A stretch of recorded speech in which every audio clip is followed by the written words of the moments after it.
César. Buen día, doctor Raúl. ¿Qué tal? Muy buenos días.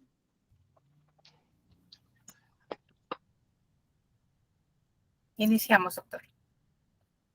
Sí. Bueno, pues muy buenos días a todas y a todos. Vamos a la segunda parte de nuestro módulo esta mañana. Vamos a hacer una breve recapitulación de la mano de ustedes y luego vamos a revisar, como habíamos comentado ayer, los 14 parámetros que el magnífico ensayo del doctor Daniel Sobato nos ha legado como una forma ejemplar de abordar el análisis comparado de la legislación de los partidos políticos en América Latina, y al final vamos a prácticamente dar lectura, parafrasear 15 tendencias que él extrajo, encontró a partir del análisis comparado de esos 14 parámetros que a su vez identificó al analizar exhaustivamente la legislación de los partidos en 18 países latinoamericanos. ¿De acuerdo? Habíamos dicho, entre otras cosas ayer, que se comparan 18 países. En las comparaciones serias, ustedes debemos encontrar el análisis comparativo sobre 18 países, ¿no? También es posible distinguir, haciendo un corte, y aislar 4 países con Estado federal, porque solamente Venezuela, Brasil, Argentina y México son estados federales en el subcontinente latinoamericano. Los restantes 14 son estados formalmente centralistas o centrales, que tienen, por lo tanto, una sola constitución nacional, tienen un solo código, no tienen códigos o leyes locales, sino lineamientos o reglamentaciones, pero no tienen más que una sola legislación, lo cual facilita en 14 de los 18 casos el estudio correspondiente, ¿de acuerdo? Entonces, esa es una distinción que se puede hacer. Ahora, por ejemplo, se puede comparar esos 4 países federales, es decir, estados federales de América Latina, con Canadá y Estados Unidos, que también son estados federales. Sí, en las comparaciones luego también se cruza o se contrasta con Estados Unidos y Canadá, haciendo las precisiones o las alertas metodológicas correspondientes, pues porque se trata de tradiciones jurídicas distintas. Ahora, cada vez más ha venido habiendo una convergencia entre los países anglosajones y los países, vamos a decir, iberoamericanos o latinoamericanos, por lo que sí se puede comparar. No es comparar peras con manzanas, es situar con cuidado el contexto. Hay un autor comparatista contemporáneo italiano muy relevante que advierte sobre este tipo de observaciones y que es Lucio Pegoraro. ¿Sí? Ustedes pueden buscar a Lucio Pegoraro. Se le conoce como Lucho Pegoraro, y alguno de sus libros está disponible en línea. Creo que el Instituto de Investigaciones Jurídicas lo ha publicado, y si no, en algunos ensayos, probablemente de manera más rápida, se pueda uno actualizar de cómo es que Lucho Pegoraro, muy amigo de los mexicanos, y que dirige un instituto de análisis de derecho comparado en Rhode Island, en Estados Unidos, enfoca y advierte sobre la comparación de que hay que tener máximo cuidado porque las particularidades de contexto, de historia, de idioma, ¿no? De particularidades, especificidades de las instituciones hacen poco más complicada la comparación. O sea, él lo que llama es hacer razonablemente escéptico y especialmente cuidadoso, exigente en los análisis comparativos. Eso es.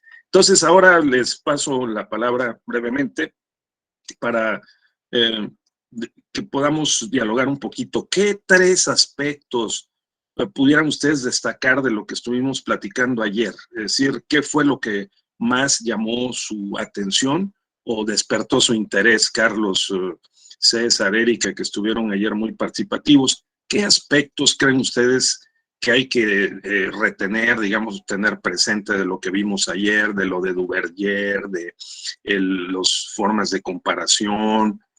¿Qué aspectos quisieran ustedes o recuerdan para subrayar? A ver, Carlos, usted tan amable. Doctor, muy buen día a todas, a todos. Excelente miércoles. Sí. Pues uno es el aspecto relativo a la evolución de los partidos políticos. Mencionabas que como tal, en el siglo XIX, pues se ve clara su idea como institución en Estados Unidos, pero quiero decirles que no solo en Estados Unidos, mi estimado doctor, en nuestra Claro. América Latina están los casos de Colombia y de Uruguay desde el siglo XIX.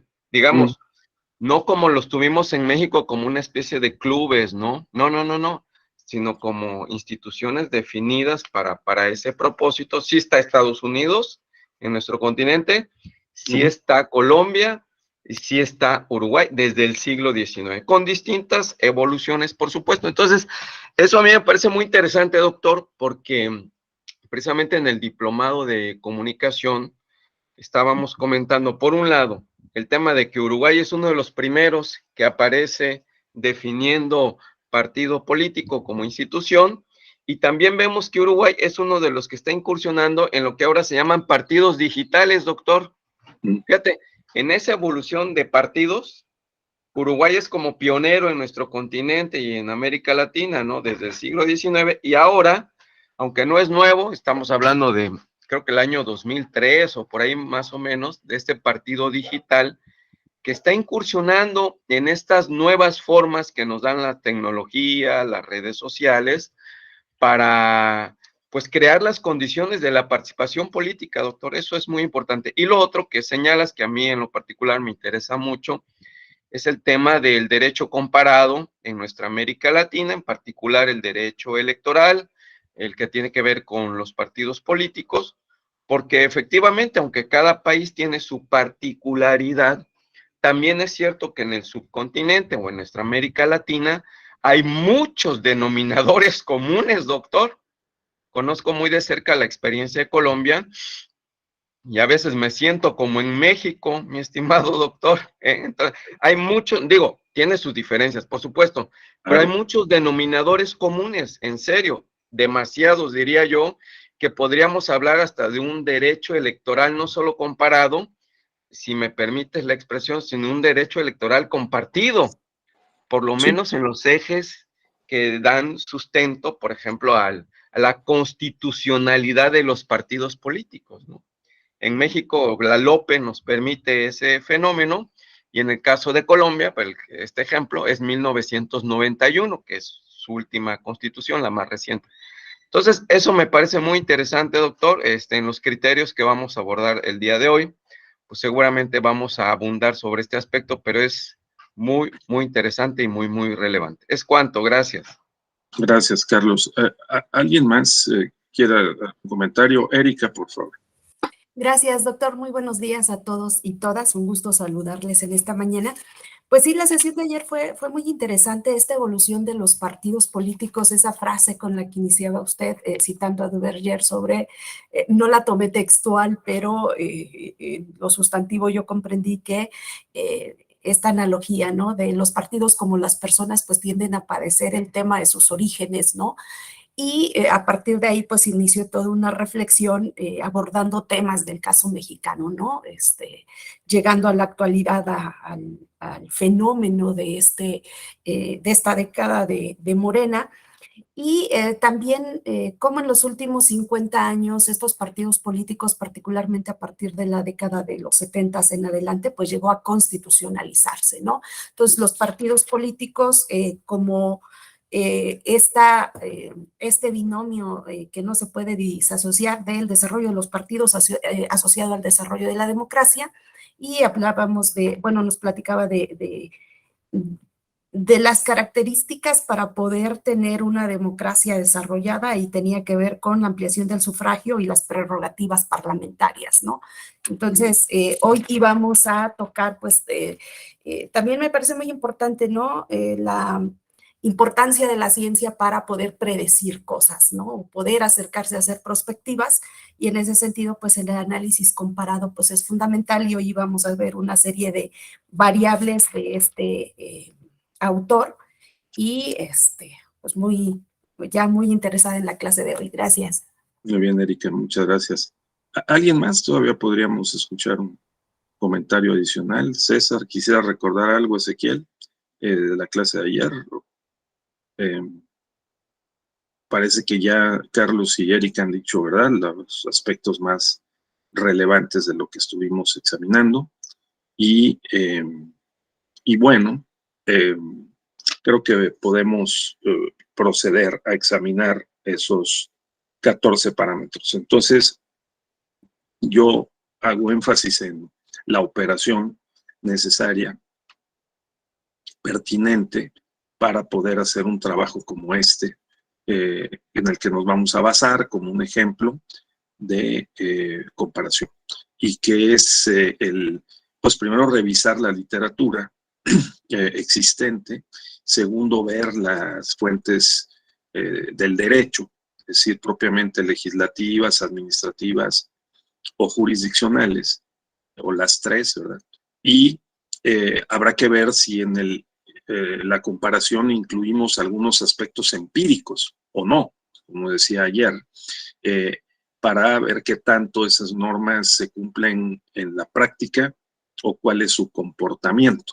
Ya tenemos hoy, pues, mejores fuentes de información empírica, ¿sí?, sobre cómo se comportan en los hechos estas normas o qué prácticas acompañan a estas instituciones llamados partidos políticos y a los parámetros que vamos a revisar. Entonces, creo que eso es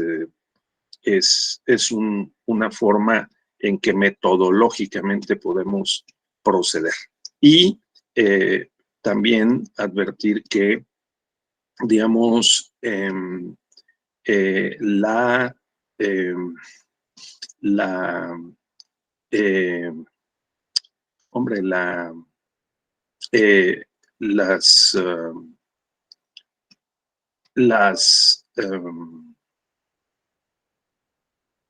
permítame un segundo, también considerar que la legislación es muy dinámica.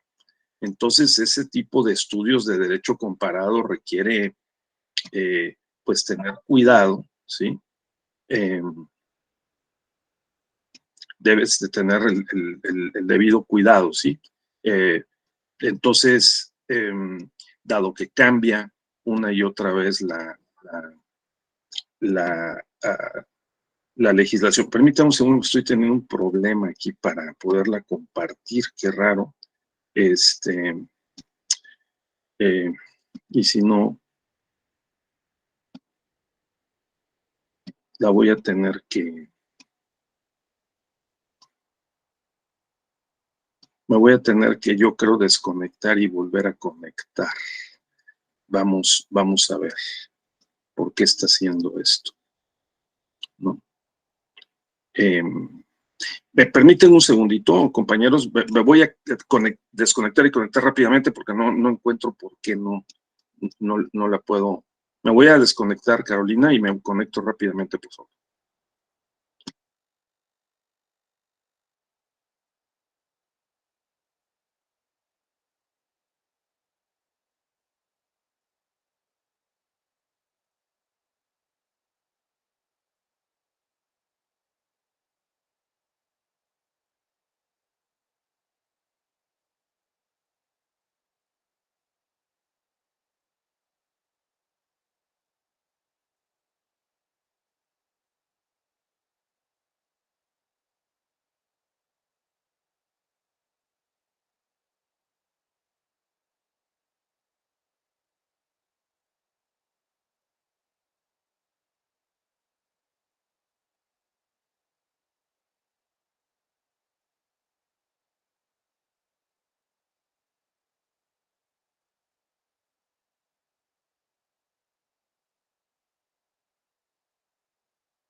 Gracias, aquí estoy de regreso. Una disculpa.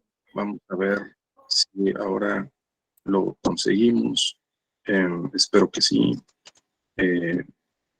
Entonces, aguarden un segundito.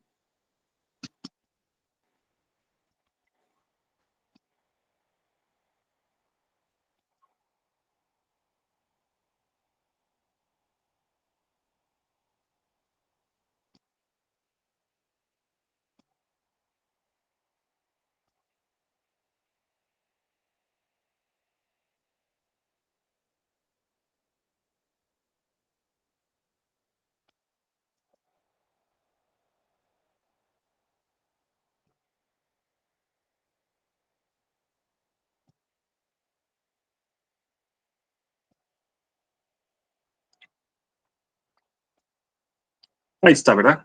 Entonces, bien. Sí, lo ven, ¿verdad, compañeros?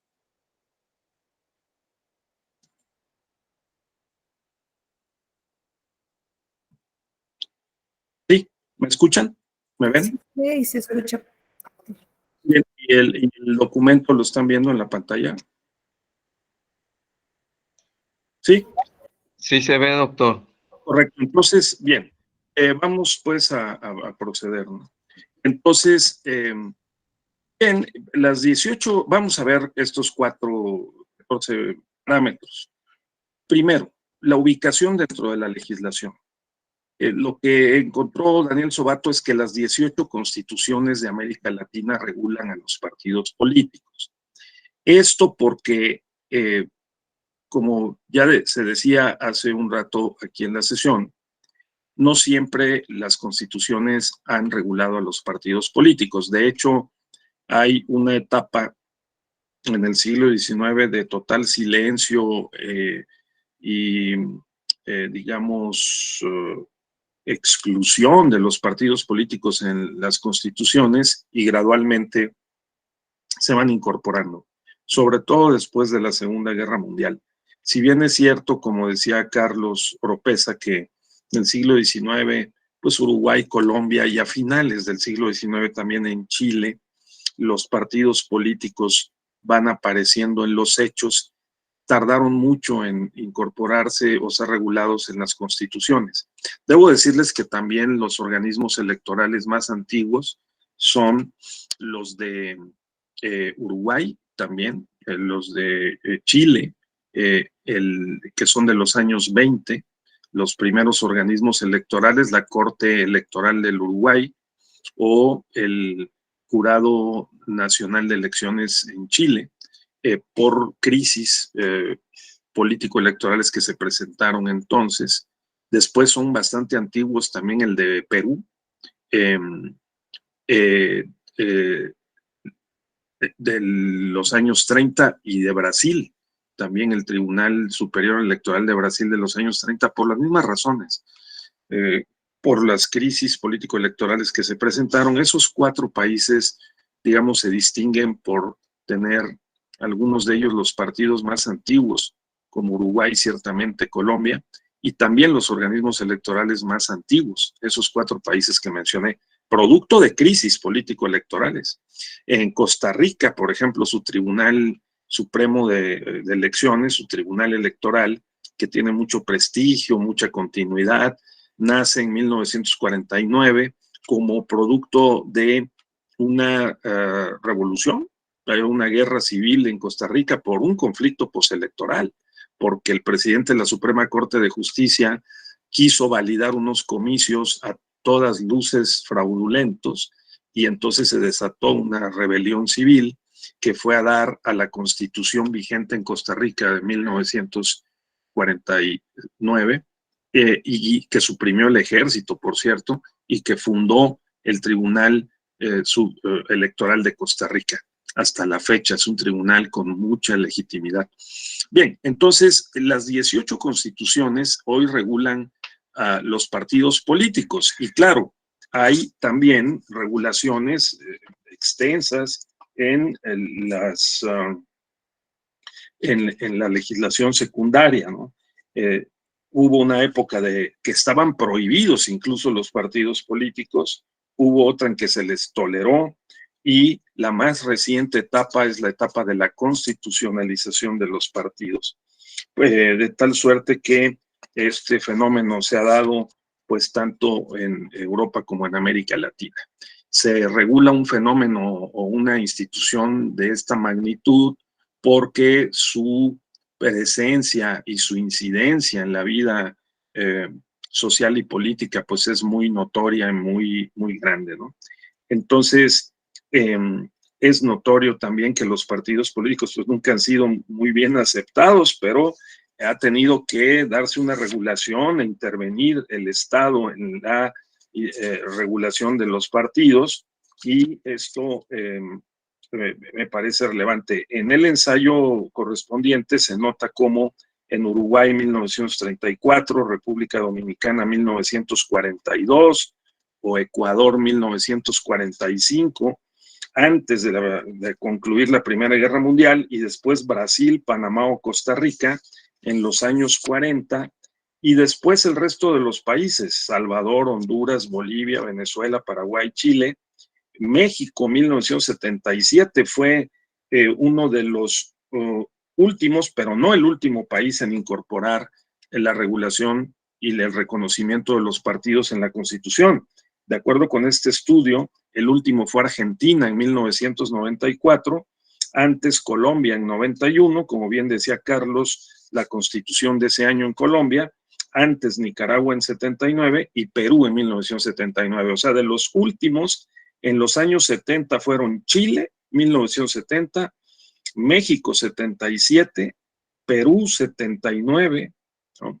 Nicaragua 79, Colombia 91 y Argentina 94. ¿De acuerdo? Entonces, vean cómo pues tardó tiempo en que pudiera incorporarse. De todas las cuestiones que pudieran decirse, porque de cada uno de los 14 rubros, pues podríamos detenernos a comentar diversos aspectos, creo que es muy importante la definición de partido político, ¿no?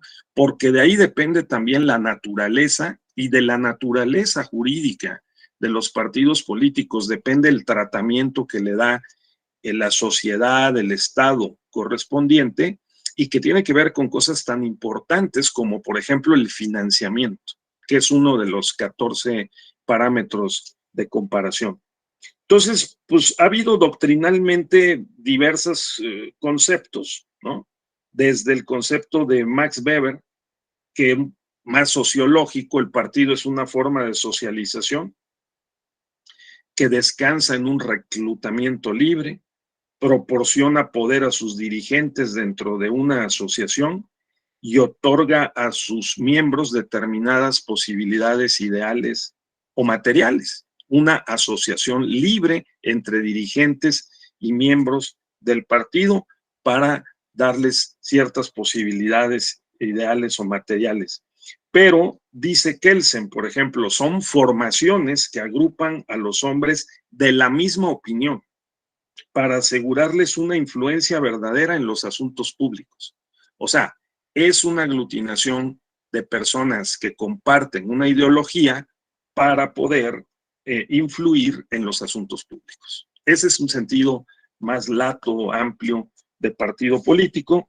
Y ya más recientemente, Joseph Palombara dice: organización formal que tiene como meta primordial y consciente colocar y mantener en un cargo público a personas que controlarán individualmente o en coalición la maquinaria electoral. O sea, el propósito es controlar la maquinaria electoral para poder, creo yo que aquí le faltaría lograr ciertos objetivos que están previstos en la propia Constitución y que es, pues, el concretar su propio programa de acción. Ahora, hay en los 18 países de América Latina definiciones de partidos políticos.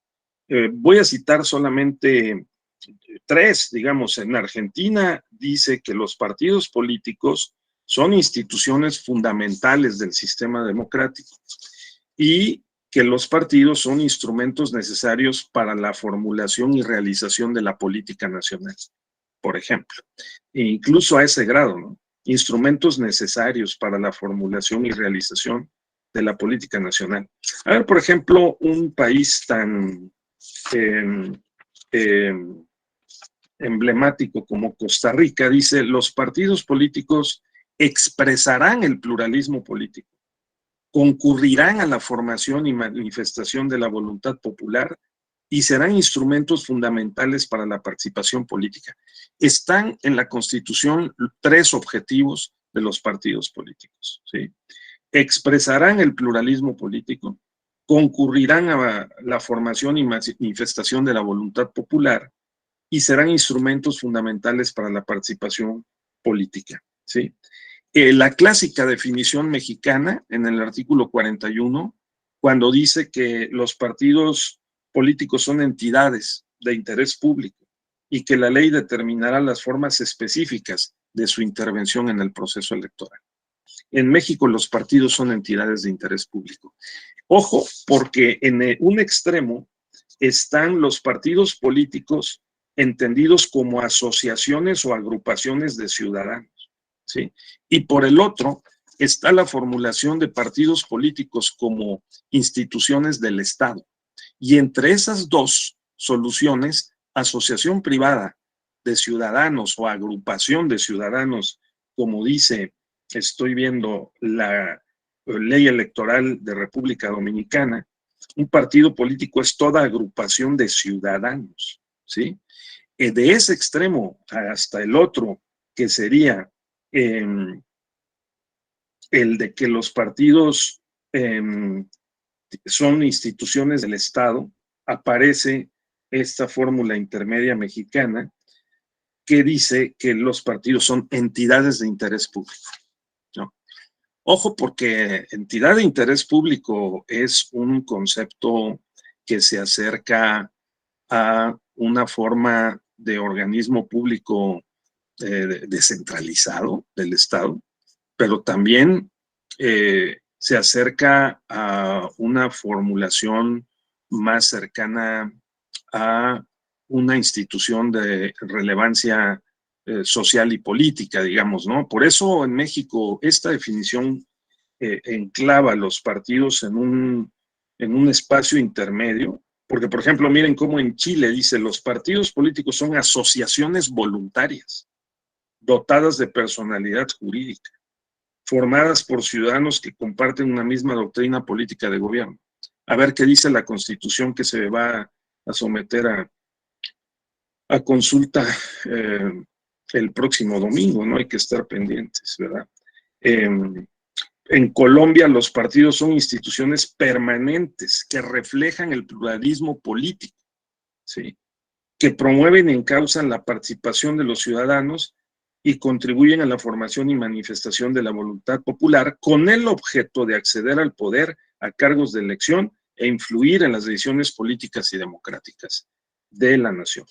Entonces, esto me parece que de lo que yo he podido leer, no es lo mismo entonces considerar a los partidos como personas de derecho privado que encuadrarlas como instituciones de derecho público, y que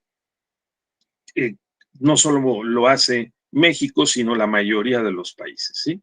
Pero como personas jurídicas de derecho privado o asociaciones voluntarias, también hay varios países que lo prevén, como Brasil, Perú, Venezuela o Chile, El Salvador, Panamá, República Dominicana. Hay que hacer notar que en Centroamérica la mitad de los países centroamericanos los ven como asociaciones voluntarias. Llama mi atención esto que está puesto ahí en la lámina. el estatuto de la oposición. Me parece, Carlos, que conoces el caso colombiano, que este es un rasgo destacado del constitucionalismo de Colombia en materia de partidos políticos, ¿sí?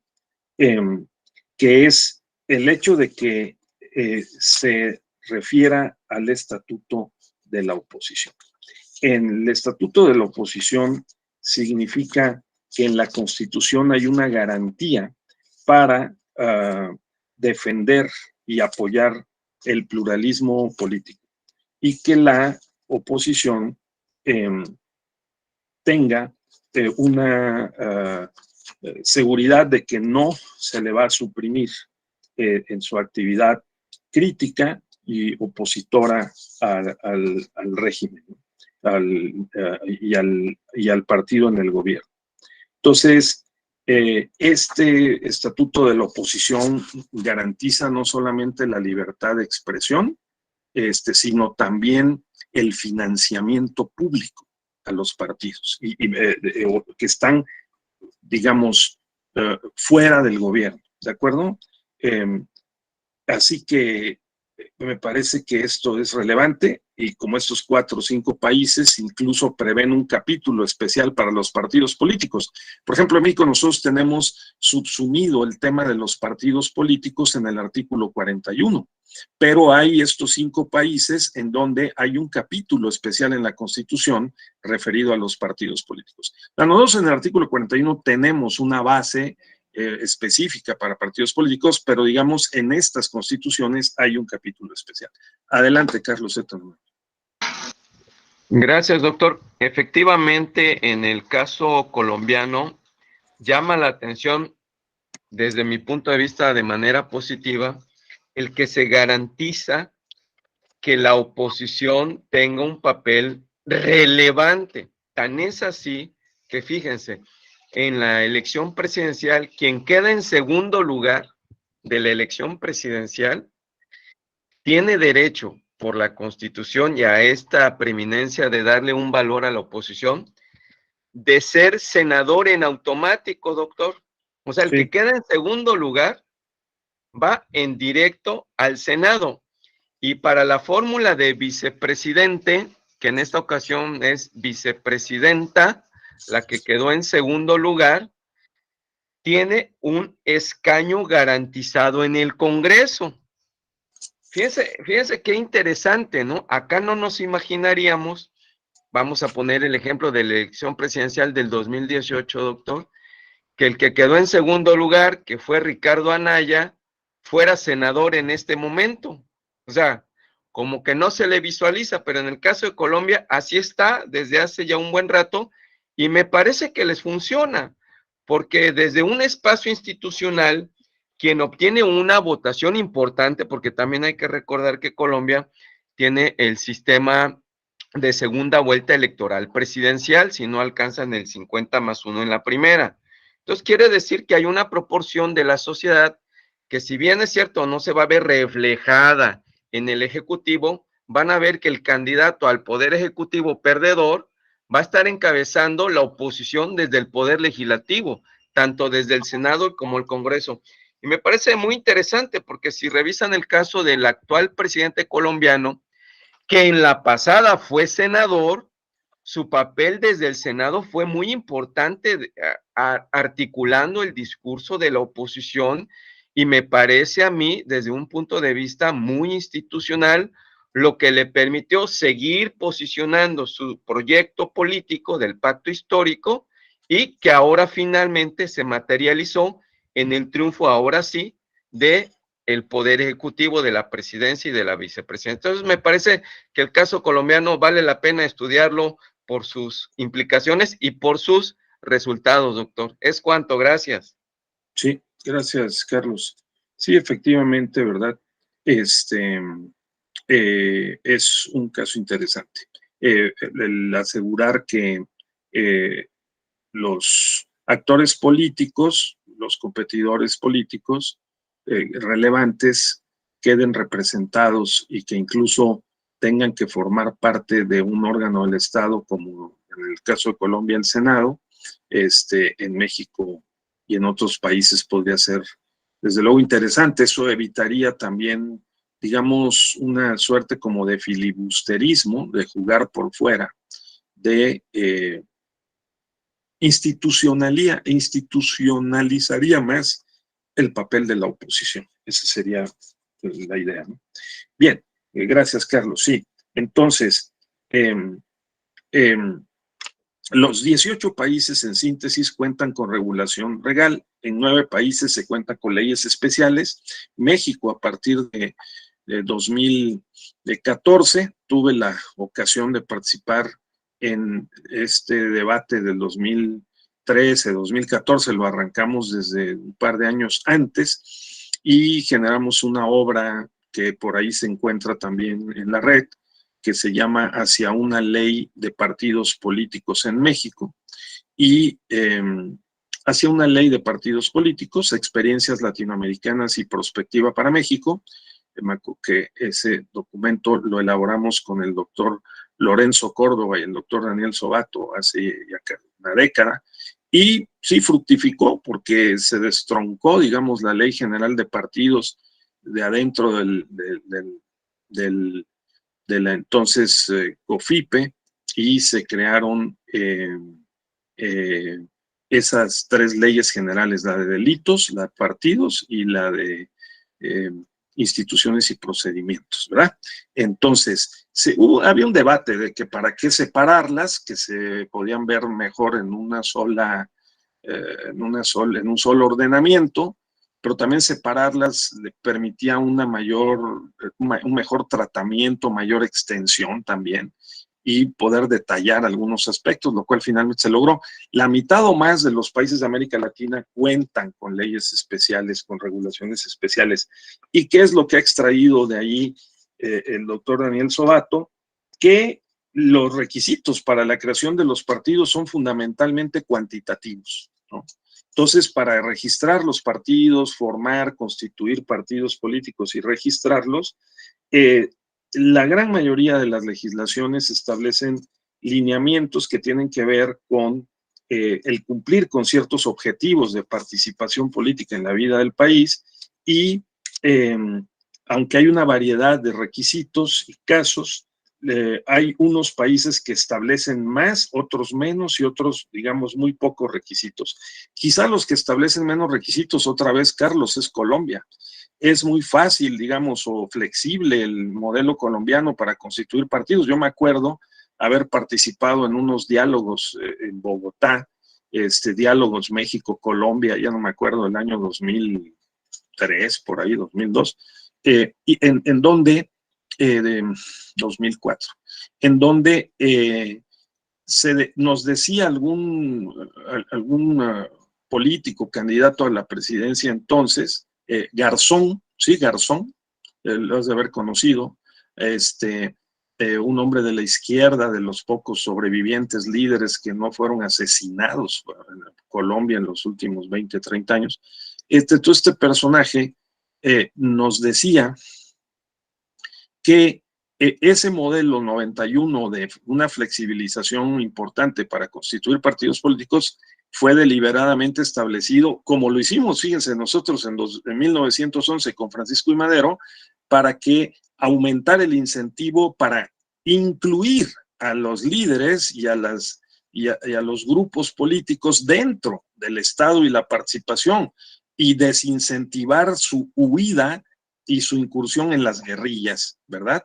Así es, con Madero para dejar las armas, Carlos, y aquí también en Colombia, porque en esa época el tema de las FARC y de la guerrilla y aparte con el narcotráfico encima, Pablo Escobar, era un fenómeno muy, muy reciente, y yo recuerdo que fuimos a la Universidad Nacional de Colombia y ese debate, allí varios académicos dijeron que pues era muy fácil tanto incorporarse a la vida política formando un partido político, como también incorporarse al sistema educativo, ¿no? Porque así como le está tratando de hacer el presidente López Obrador con más o menos fortuna, pues por lo menos generar un incentivo para que los jóvenes tengan una actividad formal que hacer y que no se vayan a la guerrilla, ¿no?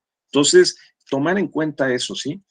Las leyes tienen que también orientar para poder facilitar la vida pública y la vida política. Así que en la mayoría de los países la legislación contiene disposiciones de que los partidos deben contar al menos con una estructura básica, que los partidos deben de tener un órgano de dirección, enfatizar el papel de la asamblea, la organización territorial, ¿verdad? Y que también pueden tener o deben tener una organización interna fuerte, digamos, determinada. También el tema de los partidos políticos regionales o locales.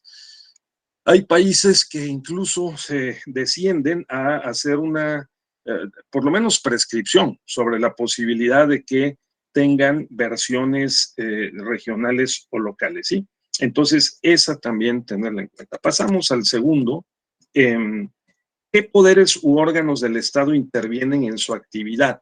Todos los países prevén facultades a organismos electorales, ¿verdad? Que cuentan con diferente estructura, inserción en el Estado y alcances. ¿Qué significa esto? Significa que lo que se ha encontrado es, número uno, todas las constituciones regulan organismos electorales que ejercen facultades en relación con los partidos políticos, ¿sí? Este es uno de los asuntos más delicados porque pues siempre se defiende la autonomía de los partidos políticos y de alguna manera pues también hay un rechazo o un debate sobre la intervención de los organismos electorales, ya sea administrativos o judiciales, en la vida interna partidaria. De acuerdo con la experiencia, lo que tenemos es que en América Latina, en estos 18 países, hay por lo menos 3 tipos de arquitectura institucional electoral. Hay países que tienen un solo órgano electoral, por ejemplo, Brasil, que es el más destacable, ¿sí? Que organiza las elecciones y resuelve los conflictos, ¿no? O, por ejemplo, en los países de Centroamérica, varios tienen todavía un solo organismo electoral, aunque las resoluciones de ese organismo electoral, que se llama Tribunal Supremo Electoral, por ejemplo, en El Salvador, por ejemplo, en Guatemala, Tribunal Supremo Electoral, Costa Rica, ¿no? Tribunal Supremo de Elecciones, ¿sí? Tienen por encima una Corte Suprema ante la cual se impugnan las resoluciones o los acuerdos que dicta ese Tribunal Supremo o Tribunal Superior de Elecciones, y todavía por encima puede estar una Corte de Constitucionalidad. Pongo el caso de Guatemala. En Guatemala hay un Tribunal Supremo Electoral que organiza las elecciones y resuelve los conflictos de legalidad, ¿sí? Y por encima del Tribunal de Legalidad está la Corte Suprema de Justicia, que revisa, digamos, el amparo, ¿sí? Por la vía del amparo, las resoluciones de ese Tribunal de Legalidad. Pero por encima de la Corte Suprema está la Corte Constitucional, que no forma parte de la Corte Suprema. Es como si nosotros tuviéramos en México un tribunal que fuera, vamos a decir, el INE, ¿no? Sumado con el Tribunal Electoral, que se encargara del control de la legalidad, que por encima se pudieran apelar por la vía del amparo, recurrir a una sala de la Suprema Corte, y que en contra de la resolución de la sala de la Suprema Corte acudiéramos no al pleno de la Suprema Corte, sino a una Corte Constitucional por fuera, que estuviera fuera de la Suprema Corte de Justicia. Ese es el modelo guatemalteco, y les quiero decir que ese es el modelo de la mayoría de los países de América Latina, ¿eh? O sea, e igual en El Salvador que en Honduras se puede acudir a una sala de lo constitucional o a una corte constitucional que está dentro o fuera de la Suprema Corte de Justicia. Fíjense ustedes. Ahora, hay otros países que tienen dos órganos electorales, como en México, el que organiza el INE y el que resuelve conflictos tribunal, y aparte la Suprema Corte para acciones de inconstitucionalidad, ahora también para cierto tipo de controversias constitucionales, y por el otro lado, digamos, está la Fiscalía, ¿no?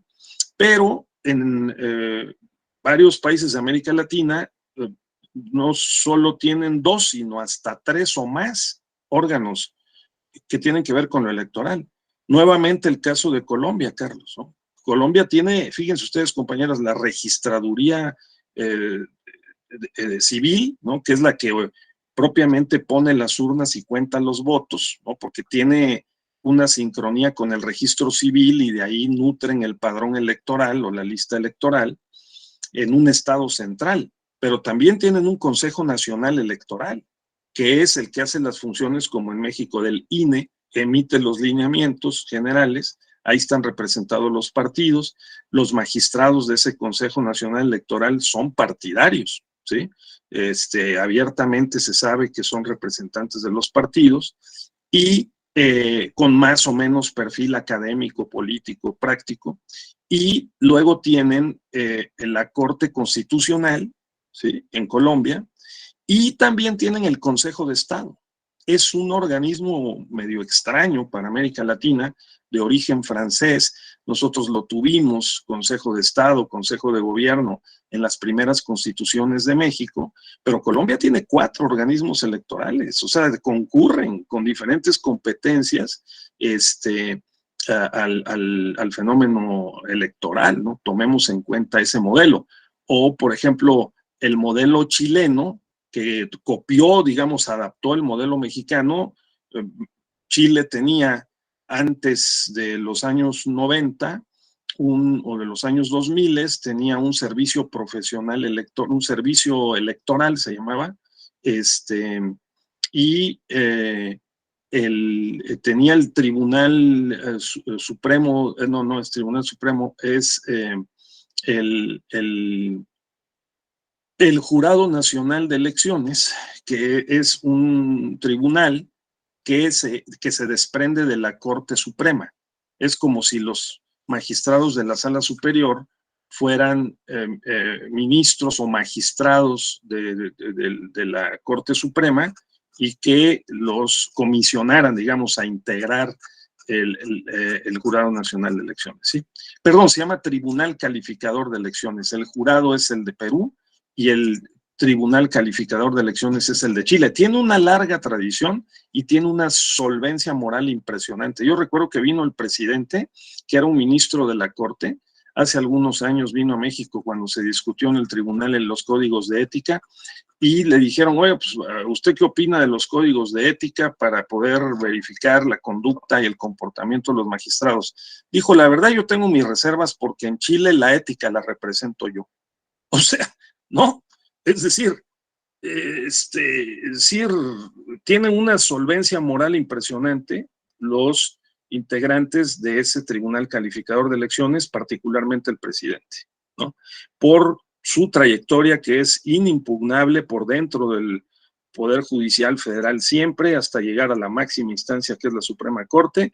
Es un magistrado de carrera y que en su momento lo designan presidente del Tribunal Calificador de Elecciones, ¿sí? Entonces, y es interesante porque estos organismos tienen diferentes facultades, o sea, obviamente depende de cada país, ¿no? De su contexto, historia y la forma del arreglo político entre los partidos, las fuerzas políticas, de cómo es que estas instituciones tienen una inserción dentro del Estado y el alcance de sus atribuciones en relación, por ejemplo, con los partidos.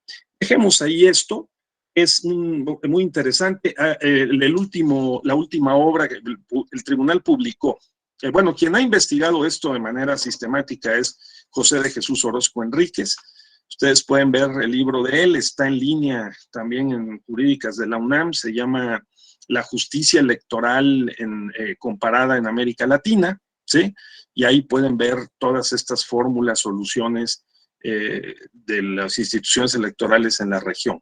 El más reciente librillo que publicó el tribunal hace unos cuantos años, que también hace un repaso de estos organismos, es de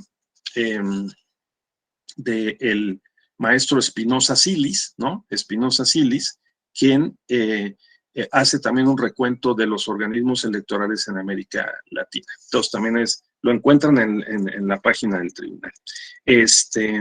Espinosa Silis trabajó durante varios años en el tribunal y dirige una consultoría privada en México.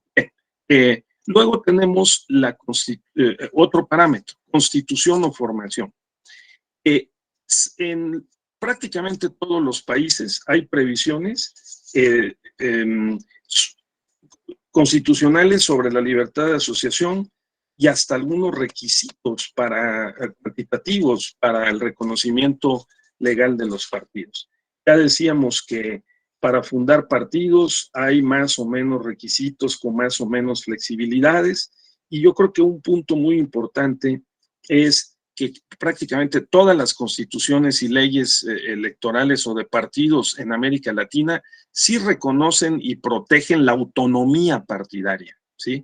Y este principio de autodeterminación o de autonomía partidaria es celosamente defendido por los partidos frente a los organismos electorales. De tal manera que ya no se discute tanto si sí o no es aplicable el principio de autodeterminación, autonomía de los partidos, si sí o si no también el principio de tutela de los derechos de los militantes y de la sujeción a la legalidad y a la Constitución, ¿no? De los partidos políticos, de sus actos, resoluciones, de su vida interna, sino la medida. ¿En qué medida? Yo recuerdo haber acudido a un debate en 2012 en Morelia, cuando el tribunal electoral, de cambiar el criterio en 2001 y haber intervenido, o sea, aceptado de manera directa, vía per saltum, ¿sí? El conocimiento, Carlos, de los conflictos internos de la vida partidaria, y pues, por cierto, nuestro Pablo Gómez se opuso de manera muy agresiva, incluso muy fuerte a esa sentencia. Él era el representante del PRD ante el Consejo General del IFE, y en Morelia se dio un debate entre magistrados, políticos, consejeros electorales, académicos, que quedó plasmado en un reporte sobre un congreso iberoamericano de derecho electoral que tuvo lugar allí en el año 2002, y allí se discutió, me recuerdo Jacqueline Pechar, propio Jaime Cárdenas, que eran consejeros electorales, Fernando Gesto, Leonel Castillo, distinguido michoacano, el magistrado Castillo, en donde se defendió esto que estamos hablando, que el punto es, fíjese Erika, hasta cuál es el grado de intervención y en qué aspectos de la vida interna partidaria de los organismos electorales, ¿no? En la vida interna de los partidos. Y bueno, a partir de ahí se estableció este precedente en el sentido de que tanto el IFE, hoy INE, como el tribunal, pues sí tenían, y como tienen ahora de una manera institucionalizada, facultades para poder revisar la vida interna de los partidos. Gracias, Carlos, que pusiste el libro de Jesús Orozco. Se lo recomiendo mucho, quienes cultivamos y trabajamos con la materia electoral. Esa es la tesis de doctorado del hoy miembro de la Junta de Gobierno de la UNAM, ex magistrado y expresidente de la Comisión Interamericana de Derechos Humanos, el doctor José de Jesús Orozco Enríquez. Le llevó 10 años hacer esa tesis, y yo creo que es de las más documentadas y de las mejor informadas, pues, y bien tratado. Él es un comparatista. Orozco estudió Derecho Comparado en la Universidad de California. Entonces, aparte su experiencia académica y profesional, lo llevó a cuajar ese libro. De lo que yo he leído del doctor Orozco, ese es un libro muy, muy completo, ¿de acuerdo? Bien, entonces, claro, los partidos entonces en las constituciones y leyes de América Latina tienen encuentran más o menos flexibilidades para su formación, constitución y registro. Lo que encontró Daniel Sobato es que en todos los países se trata de garantizar que haya una representatividad poblacional o demográfica y también territorial, ¿no? O sea, como sabemos en México se pide un número, un porcentaje, un 3%, o un porcentaje en un número de distritos, pueden ser 200 distritos, pueden ser 16 o 20 entidades federativas. La cosa es que se pruebe que hay una implantación territorial y que hay una base demográfica, poblacional y ciudadana que está, digamos, respaldando a esa organización que se trata de registrar como partido, ¿verdad? Entonces, ese es el dato, digamos, más importante. Varían los umbrales, los porcentajes, varían los requisitos, pero en general la idea es que haya una garantía de que el partido político va a ser no solo representativo, sino que se va a institucionalizar, que va a ser permanente, porque también hay partidos empresa. Esta es una clasificación alterna. Por ejemplo, se han identificado partidos empresa, ¿no? O sea, vamos a formar un partido, vamos a invertir con dinero que prestan empresarios a trasmano, ¿no? O ahí donde se puede de manera abierta, pero vamos a recuperar la inversión, porque el financiamiento público, el financiamiento privado nos va a permitir recuperar la inversión que hagamos y lo convertimos en un partido empresa. Yo recuerdo un tremendo fraude que después, cuando no están bien organizados y garantizados los partidos, pueden ocurrir, como el partido de la Sociedad Nacionalista, Carlos, ¿sí? No sé si recuerdan, Erika, usted recuerde, pero el partido de la Sociedad Nacionalista, así se llamaba, ¿no? Un individuo de apellido Colosio, por cierto, que no tiene nada que ver con Luis Donaldo Colosio, pues él y su familia, quién sabe con el respaldo de quién o de quiénes, formaron un partido, se les dio financiamiento público, participó en las elecciones del año 2000, si no recuerdo mal, sin ninguna posibilidad de triunfo, o en las intermedias del año 2003, y desapareció con 100 millones de pesos y a la fecha no se sabe cuál es su paradero.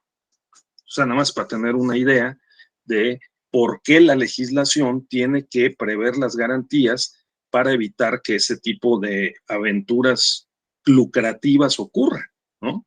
Entonces, ahora mismo tenemos, me parece que 1 o 2 casos que se ha estado discutiendo, Carlos, recientemente, ¿no?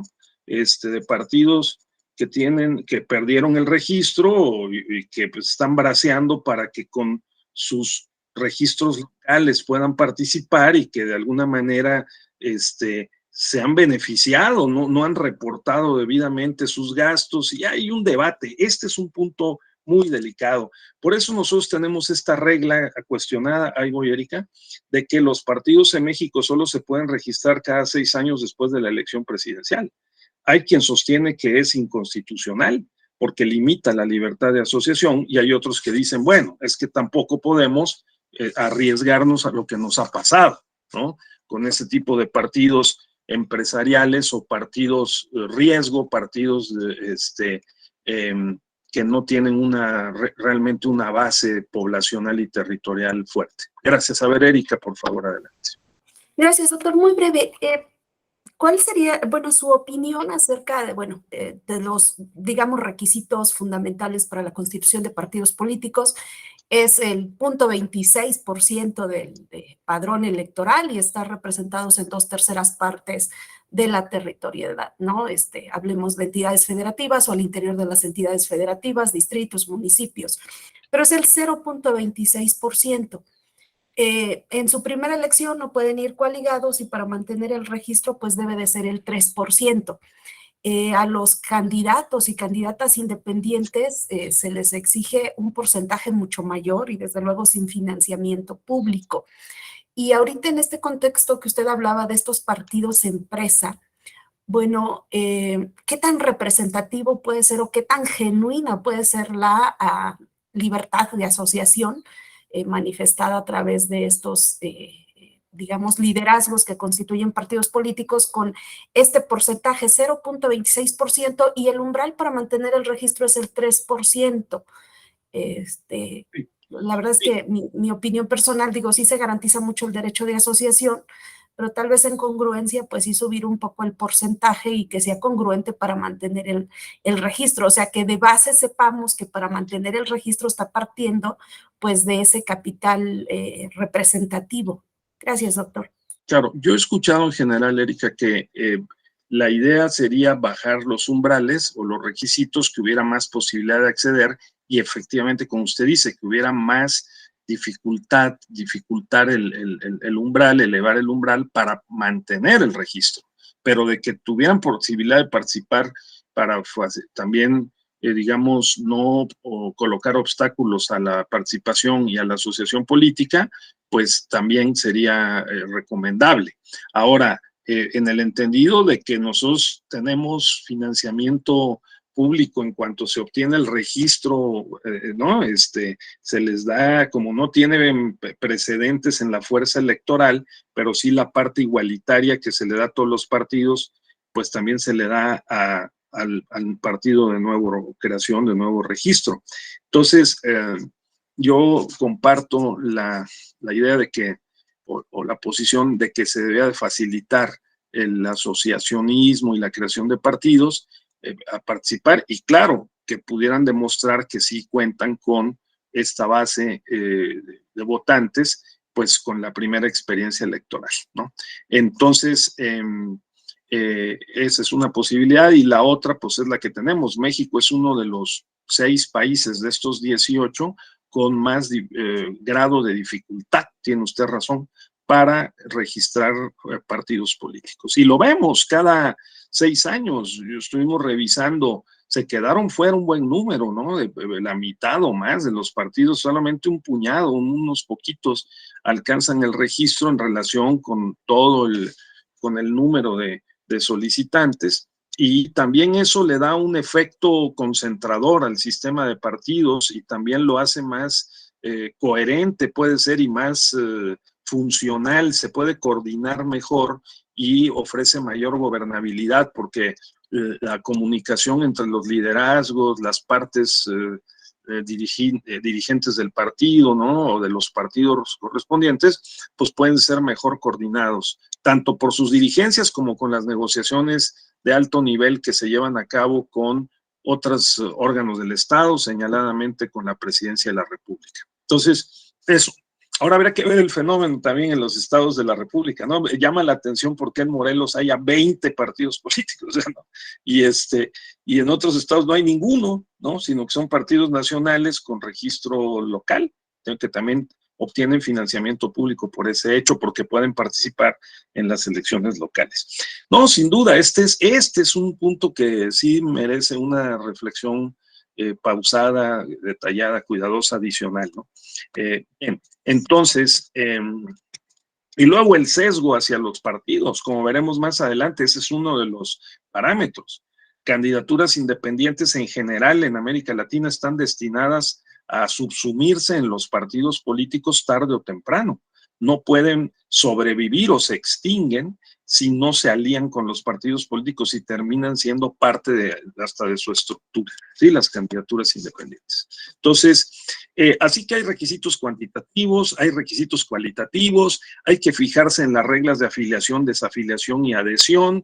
Esto tiene también que ver con el transfugismo, que es otro parámetro que está más adelante. Hay que examinar el tema del transfugismo con cuidado, particularmente ya cuando el partido ha conseguido los escaños parlamentarios o legislativos. Nosotros padecemos este problema. Un día se nomina un candidato por un partido y al otro día, una vez que se convierte en diputado o senador, renuncia a la fracción y se cambia de partido o se declara independiente.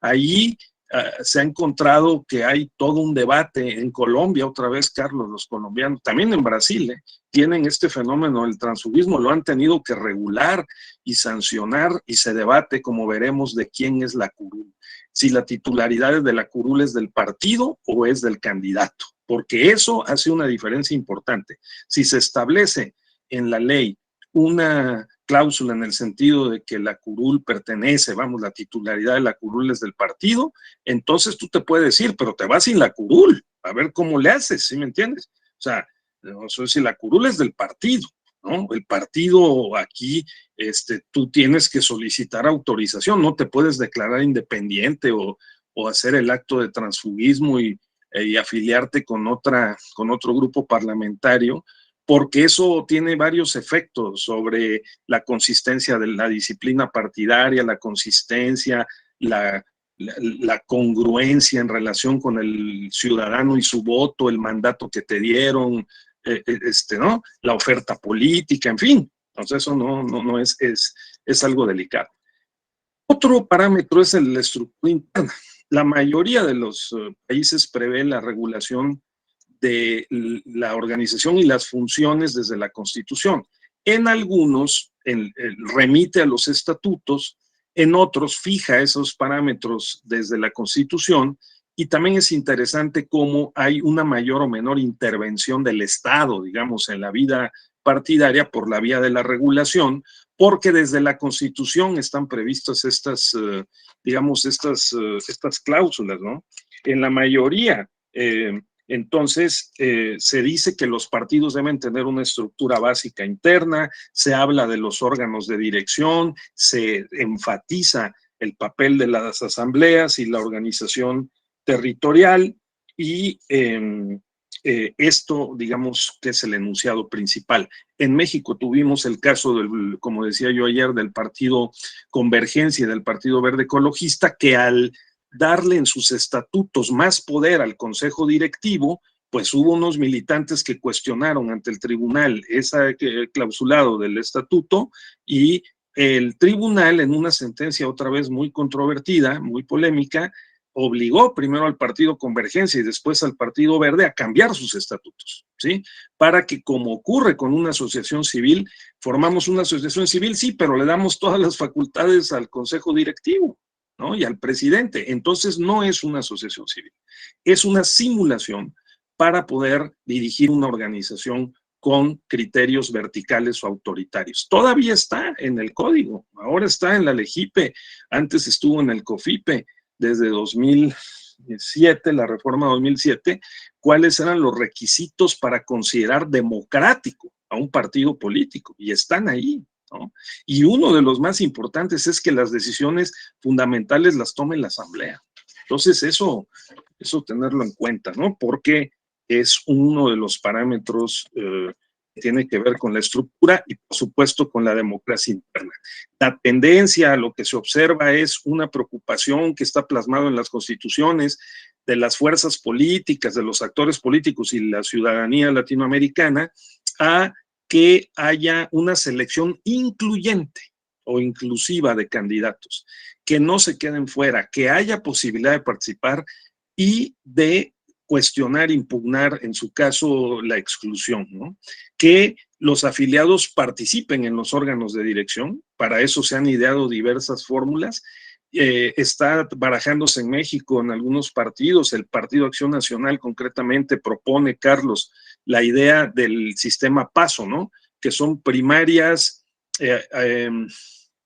abiertas, eso quiere decir la A, la S simultáneas y la O obligatorias. El sistema PASO, primarias abiertas, simultáneas y obligatorias, lo ensayaron los argentinos y los uruguayos, ¿sí?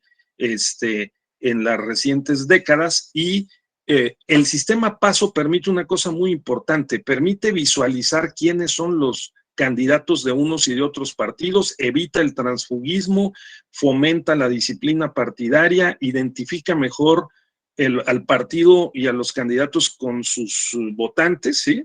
Y no hay manera del transfugismo, porque los candidatos se eligen en un solo día, en un evento nacional que organiza el órgano electoral, que es lo que se está diciendo en México, que el INE debería organizar unas primarias abiertas, simultáneas y obligatorias, ¿no? Para que todos los partidos el mismo día nominaran a sus candidatos. En Argentina, en Uruguay incluso funciona como Pues así, por eso se llama primarias. En Honduras también pasa lo mismo, o sea, el que gana las primarias, como en Estados Unidos, prácticamente ya se sabe que él va a ser el presidente, el candidato con más posibilidades de ganar. Esa es una especie como de primera vuelta, ¿no? Pero hacia adentro de los partidos y entre partidos en un solo evento electoral, ¿no? Entonces, esto da tiempo para las negociaciones y los realineamientos rumbo a la elección constitucional. Entonces, esta es una posibilidad. En México nosotros tenemos un sistema libre. Cada partido puede decidir hasta con 3 métodos cómo nominar a sus candidatos. Lo puede hacer por una asamblea interna, lo puede hacer a través de una convención, lo puede hacer a dedo, como se dice en América Latina, ¿no? Que el comité directivo designe, o que hay una, como hace el PRI, una convención de delegados, ¿no? Hay diferentes métodos y además lo pueden hacer en diferentes tiempos y le pueden pedir al INE que lo organice, pero también lo puede organizar el propio partido. Vean cómo lo hizo Morena recientemente para elegir a su dirigencia, como lo hacía el PRD antes, que les ha costado mucho trabajo tener un proceso ordenado y claro. Entonces, hay unos que dicen, pues mejor que lo organice el organismo electoral, ¿no? Bueno, ese es el sistema PASO. Sí, la idea es que los afiliados participen más. Yo escuché de algunos argentinos consultores, ¿no? Que un poco lo que se busca con el sistema PASO es evitar la mediatización y, vamos a decir, la mercadotecnia excesiva electoral, ¿sí? Que de repente llegue un outsider y traemos a Pedro y resulta que Pedro se da una paseada por 5 estaciones de televisión y 10 de radio y ya lo convertimos en un candidato que no tiene una raíz y una raigambre y una base electoral ni un trabajo partidario. Entonces, el sistema PASO evita eso, porque el sistema PASO requiere que el candidato haya tenido trabajo, militancia dentro del partido, ¿sí? No es fácil entrar a la candidatura y el partido establece unos ciertos parámetros para que pueda ser candidato, porque de otra manera entras por fuera y con una buena mercadotecnia, sobre todo quienes pueden invertir recursos a trasmano, por cierto, con las agencias de publicidad y los medios de comunicación, pues creamos un candidato al vapor, ¿no? Entonces, el sistema PASO se dice que tiende a evitar, y eso le benefició, por ejemplo, al Partido Justicialista en Argentina, porque el PRI argentino, que es el partido peronista, ¿no? Pudo devolverle el poder a las bases corporativas del partido. Por eso los Kirchner, ¿no? Han controlado la política argentina. Fíjate, Carlos, ¿no? Erika, compañeros, con una modificación como esta en el ámbito del sistema de partidos y cómo nominar a sus candidatos, se puede generar un efecto sobre el sistema de gobierno porque facilitas que lleguen las personas que tienen carrera política dentro del partido y bloqueas la posibilidad de que outsiders se aprovechen, ¿sí? Al partido como un trampolín político. Sí, Carlos, adelante, sí.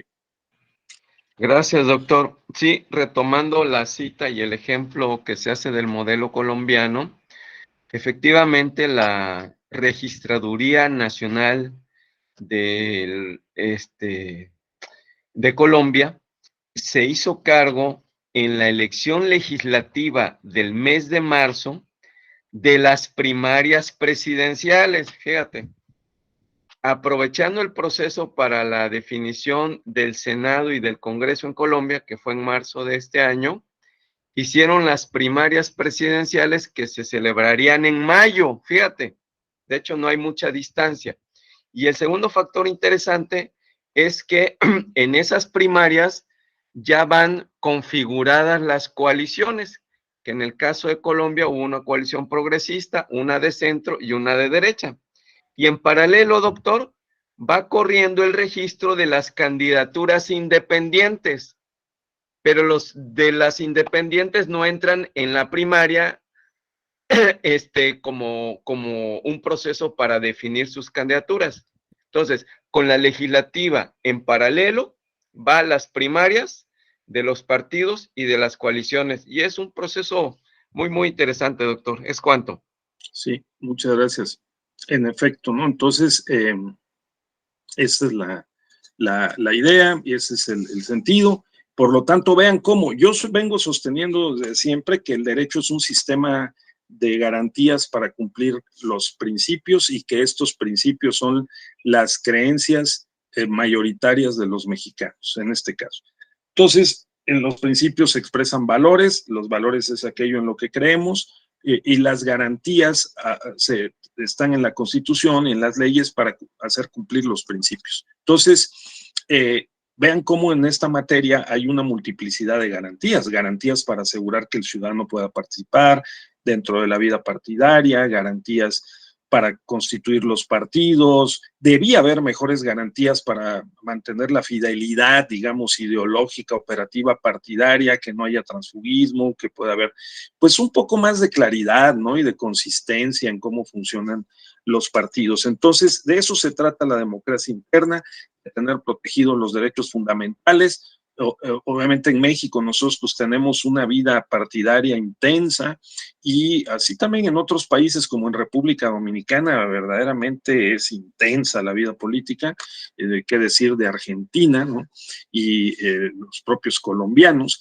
Entonces, los brasileños, ¿no? Entonces, tienen que estar protegidos los derechos y tener la oportunidad de que por la vía del amparo, JDC, como se llame, los militantes puedan acudir a la jurisdicción para también proteger sus derechos. Esta es la idea, ¿sí? El principio de la mayoría, el control del poder interno de los órganos dirigentes de los partidos y de los propios dirigentes, ¿no? Una correcta distribución de los poderes y las responsabilidades, y la intervención de los organismos electorales en la vida interna partidaria, como decíamos, ¿no?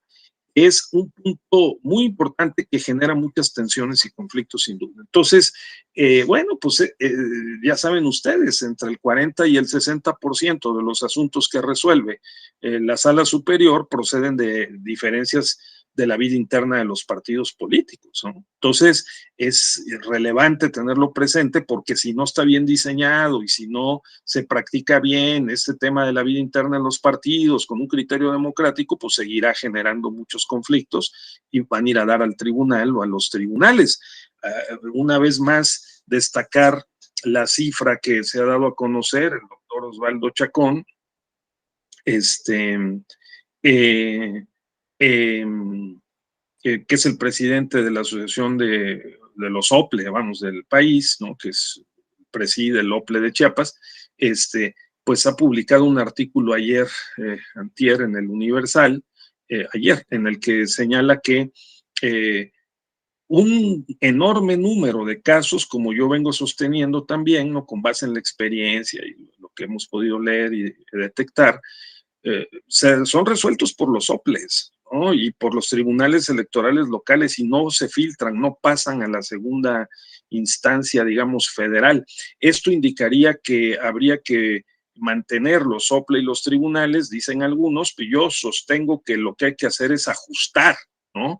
Y recrear o fortalecer o perfeccionar las formas de nombramiento, las garantías para que funcionen eficaz y eficientemente, tanto los OPLES como los tribunales electorales locales, pero sí estimo que siguen funcionando como unos filtros eficaces para que no vayan a dar a la instancia federal el mayor número de asuntos que se quedan ahí.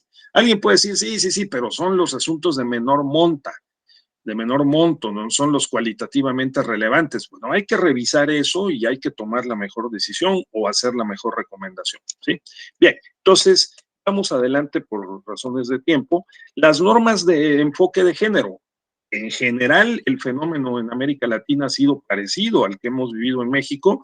Primero, el gradualismo, poco a poco se han ido estableciendo estas normas. Segundo, la simulación, prácticas para poder, si bien reconocemos las normas de equidad o de paridad incluso, pero no las observamos en la práctica o le damos la vuelta, buscamos la forma, ¿no?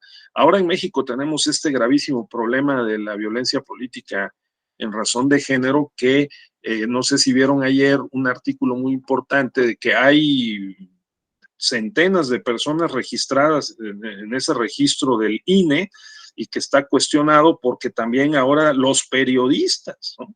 O sea, las personas que utilizan libérrimamente las redes sociales y que todos somos periodistas ahora, ¿no? Se dice cualquier cosa en favor o en contra de un aspirante o de una precandidata o candidata, pues puede ir a parar a ese registro, ¿no? Y entonces está generando otro frente de polémica y de controversia, porque también pues linda con una restricción a la libertad de expresión. Naturalmente que hay ciertas inquietudes en la materia, ¿no? Entonces hay que enfocar en eso porque pues afecta la posibilidad real de la participación de las mujeres en la política, ¿no? Poco a poco se ha ido evolucionando y pues vean el caso de México, que con la paridad en todo, reforma constitucional 2019 para todos los cargos, pues ahora estamos enfrentados a una serie de dilemas. Los municipios, ayuntamientos oaxaqueños, este año eligen a 417 ayuntamientos por usos y costumbres o sistemas normativos internos, y la pregunta es, ya se está discutiendo y está generando los primeros conflictos, que es, bueno, ¿y la paridad? Porque pues hay ayuntamientos que no aceptan ese criterio por sus propias costumbres, cultura, tradiciones, y hay un problema ahí, ¿de acuerdo? Entonces, siempre será una materia difícil, conflictiva, ¿no? Que genera tensiones, pero en general se ha ido avanzando. México es ahora uno de los países que más se acerca, junto con Argentina, que ya lo ha hecho, y otros más, a esta idea de la paridad perfecta o el mayor número de mujeres, que como se dice en la jurisprudencia, ese es el mínimo es la paridad, no es un techo, sino es una base, ¿me entienden? Es decir, es un piso, ¿no? Entonces, ahora también, así como hace rato se hablaba de los partidos digitales, ¿no? Yo recuerdo el partido, sí, en Uruguay, también en Argentina hubo un caso no exitoso, 2009, 2011 se evaluó este partido digital y no dio resultado. Todavía tenemos la huella de 200 años de vida partidaria presencial, ¿no? Tradicional, y cuesta mucho trabajo, fíjate, Carlos. Pero ha sido una buena primer ensayo y probablemente en el presente futuro puedan tener mejores resultados, ¿no? Y ahora, como eso, yo mencionaría que también en el caso de las cuotas, también en Argentina es un país pues, bastante peculiar, o sea, tiene fenómenos muy interesantes y vanguardistas en muchos aspectos. Se han dado también fenómenos de disparidad inversa, vamos a decir, ¿no? Vamos a llamarlo de disparidad inversa, vamos a ver si se puede sostener esto. O sea, el movimiento de las mujeres registró una lista de puras mujeres, ¿sí? De puras mujeres. Y la Corte de Argentina declaró inconstitucional una lista también de puras mujeres donde están excluidos los hombres, ¿me explico? Para dijeron las mujeres, ahora nos la vamos a cobrar y los vamos a dejar fuera, y los dejaron fuera. Entonces pusieron una lista, vamos a decir, plurinominal, ¿no? Una lista de candidatas puras mujeres, y también fue considerada inconstitucional. Entonces, hay menos países, pero sí aquellos que son, digamos, más representativos de la población indígena, pues Bolivia, Nicaragua, Panamá, Ecuador, Colombia, ¿no? México, que tienen reglas sobre las poblaciones indígenas y que garantizan los partidos ciertas cuotas para las poblaciones originarias, ¿no? Y algo que empieza a crecer, pero que los partidos en general no lo han asimilado de manera generalizada, es las normas o las cuotas de juventud, ¿no? El llamado indubio pro joven, ¿no? O sea, el enfoque pro juventud, pero va avanzando también por la mayoría joven que hay en América Latina. Ojalá que se apuren, porque ya en 20 años o 10 años eso ya no va a ser una constante, sino lo contrario, una excepción. La población en América Latina tiende a envejecer y justo ahora pues sí una mayoría en México, por ejemplo, pero no solo en México, en general en América Latina, a diferencia de España o Europa, la población es de menos de 40 años, incluso de 35 hacia abajo, la mayor parte del padrón electoral, ¿eh? Entonces, tomar en cuenta esto, también sea dentro de los estatutos de los partidos, hay pocas normas en general comparativamente en materia de juventud. Financiamiento. Todos los países contemplan normas de financiamiento. Ojo que esta discusión que nos tenemos en México sobre si eliminar el financiamiento público ordinario para gastos ordinarios, ¿no? La renta, los salarios, la estructura de los partidos, Venezuela lo suprimió. La Constitución del 98, es decir, el régimen chavista en su momento lo suprimió, y eso se cita como un mal precedente porque dice esta literatura que estamos examinando que, digamos, debilita a la oposición. Parte del estatuto de la oposición es que no se pierda el financiamiento para los partidos opositores, y esto es un debate que en México tenemos. Creo que no hay un consenso mayoritario en favor de eliminar el financiamiento público ordinario, Carlos, pero es un tema que está a discusión, ¿no? Entonces, ¿por qué? Pues porque se limitaría a la oposición, justamente, ¿no? Entonces, si solo se entregan financiamiento para los gastos de campaña, pues digo, desde luego siempre ayudará, pero no es lo mismo tener financiamiento público ordinario. Ahora, que le estamos mucho a los partidos, quizá revisar la fórmula sea indispensable para reducir esa enorme cantidad de recursos que también se han vuelto partidos pues muy burocráticos, digamos, y muy pesados y que consumen muchos recursos, ¿no? Así podría ser que una buena evaluación de la proporción entre recursos y resultados y desemboque en la necesidad de reducir ese financiamiento. Sobre todo que los partidos nacionales con registro local también reciben la mitad del financiamiento correspondiente al ámbito federal cuando hay campañas en el ámbito local. Entonces eso los dota de un refuerzo financiero importante, ¿no? Entonces, esos son.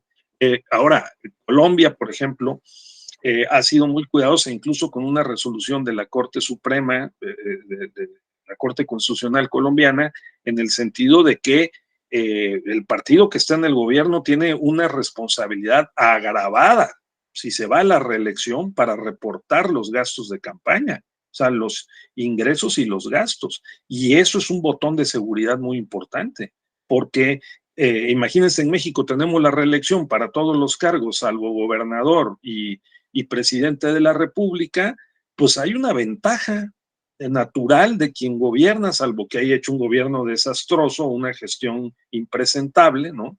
Pero pues tiene una ventaja. Entonces, también habría que pensar en esas garantías que estén dentro de la Constitución, las leyes, de tal suerte que quienes ejercen cargos y van a la reelección tengan una responsabilidad agravada para efecto de evitar la inequidad en la contienda, ¿sí? Entonces, ya sabemos qué tipos de financiamiento hay, directo, indirecto, se le da en dinero, se da en especie, a privilegios postales, telegráficos, ¿no? De correos, de acceso a los medios de comunicación. En general, la rendición de cuentas es débil, me paso al acceso a medios de comunicación.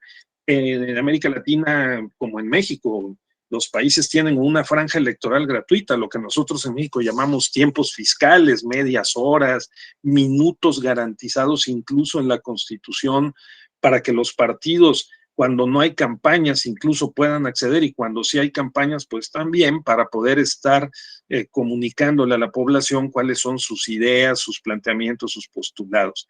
Pero lo que encontramos es una combinación en general, como tenemos en México, de franjas, digamos, o de acceso subsidiado, vamos a llamarlo, porque también cuesta, cada minuto cuesta, ¿no? A los partidos políticos y a las candidaturas en general, con una posibilidad de contratar tiempo aire en radio y televisión. En México no, en México tenemos ese mercado clausurado desde 2007, está volviendo a crecer una opinión especializada en el sentido de que sí se debe de abrir espacios para contratar tiempos en radio y televisión, y hay quien opina que no, que debemos de persistir en el modelo, mantener clausurado la posibilidad de adquirir tiempo en radio y televisión, ¿no? Entonces se discute también que esa es otra limitación a la libertad de expresión, y hay quien dice que no hay tal, sino que es en todo caso una modalidad de adquisición que no limita a la mayoría, que además no podrían 70 millones de mexicanos o más comprar déjense un minuto, unos segundos en radio y televisión en horarios AAA, pues ¿para qué? Si no tienen poder adquisitivo y probablemente ni interés en adquirir ese tiempo aire, pues a quien realmente, en todo caso, se le limita la libertad de expresión, que yo no lo creo, es a las personas que más tienen recursos para poder incidir en el proceso o en el mercado electoral, ¿no? Entonces, es un asunto muy debatible y bueno, también nos enfrentamos al constante cambio tecnológico, a las dificultades de supervisión y sanción, porque ahora las redes sociales permiten que todos seamos periodistas y que participemos, ¿no? De una manera libérrima, mandando o recibiendo mensajes o reconvirtiéndolos o retuiteándolos o lo que sea, compartiéndolos. Y entonces se complica todavía más la labor de supervisión y de sanción en esta materia. Entonces, el valor jurídico protegido es la equidad en la contienda y es desde luego el voto libre e igual, ¿no? Entonces, a ver hasta dónde un ejercicio de ponderación permite determinar este acceso a radio y televisión deba ser de la manera más equitativa y proporcional posible. Eso es un asunto complejo. También se regulan las coaliciones, las alianzas y las fusiones. Esto es muy importante porque, como está debidamente demostrado por varios libros en la materia, los partidos que han tenido más éxito, sobre todo para llegar desde la oposición al poder, probablemente ocupado por un partido histórico como el Partido Peronista o el PRI en México, es a través de las coaliciones. Vean cómo Morena, en su momento el PRD, la Coalición por el Bien de Todos, la coalición de PRI, ¿no? Puso en aprietos y logró desplazar de la presidencia de la República al partido gobernante mediante una coalición. Entonces, excepcionalmente se dan casos de partidos que llegan solitos, sin coalición, y logran ganar. Pero el 90% de los casos, las coaliciones son la llave para acceder al poder. Entonces, claro, la regulación sobre las coaliciones se ha vuelto un tema muy importante en las constituciones y leyes de América Latina, ¿no? Entonces, sobre todo los términos de la coalición, los plazos, cuándo hay que registrarla y cuál es la distribución de los recursos, el financiamiento, el acceso a radio y televisión. O sea, las condiciones de la contienda para las coaliciones es importantísimo. Recuerden ustedes cómo en México se declaró inconstitucional aquella cláusula de la vida eterna, ¿se acuerdan? De que un partido pequeño se aliaba con un partido grande y si le faltaban votos para alcanzar el 2 o el 3%, la coalición decía que le podía transferir votos, ¿no? En el escritorio del partido grande que les sobraban al partido pequeño que les faltaban. Eso se declaró inconstitucional. Yo lo recuerdo siempre porque la expresión es muy interesante, ¿no? La cláusula de la vida eterna. Sí, ¿no? Entonces, pues esa cláusula de la vida eterna se declaró inconstitucional porque no refleja la voluntad ciudadana, porque, pues claro, al destroncar en la boleta y decir, sí, vamos en coalición, pero están por separado los emblemas de los partidos, tú tienes que marcar por cuál de los partidos, no por el emblema de la coalición.